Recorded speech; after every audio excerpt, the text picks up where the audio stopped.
రోడ్డుకి white lines అయితే వేస్తున్నారు. ఎలా వేస్తున్నారో చూద్దాం. ట్రక్ డ్రమ్లో నుంచి చూడండి థర్మోప్లాస్ట్ అయితే వస్తుంది. దాని ద్వారానే లైన్స్ అయితే వేస్తున్నారు రోడ్డు పైన. చూడండి ఇదంతా థర్మోప్లాస్ట్, ఈ వైట్ ఇదంతా కింద డ్రమ్లోకి అయితే నింపుతున్నారు. అలాగే చూడండి గ్లాస్ బీట్, దీన్ని గ్లాస్ అయితే తయారు చేశారు. రౌండ్గా చాలా స్మూత్గా అయితే ఉంది ఇది.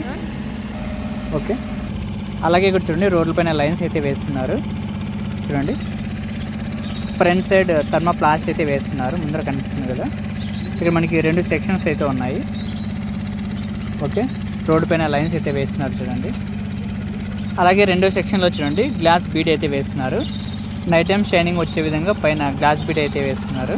ఒక పక్క థర్మోప్లాస్ట్ని హీట్ చేస్తూ మరి ఇక్కడ రోడ్ పైన లైన్స్ అయితే వేస్తున్నారు. బ్యాక్ సైడ్ గ్లాస్ బీడ్ అయితే వేస్తున్నారు. మీరు ఇప్పుడు క్లియర్గా అయితే చూడొచ్చు. చూడండి రెండో సెక్షన్లో గ్లాస్ బీడ్ అయితే వేస్తున్నారు థర్మోప్లాస్ట్ పైన. నైట్ టైం కూడా లైన్స్ కనిపించే విధంగా మనకి 5 మినిట్స్లో అయితే డ్రై అయిపోతుంది. చూడండి ఆరిపోయింది ఆల్రెడీ. ఇన్ఫర్మేషన్ నచ్చితే లైక్ చేయండి.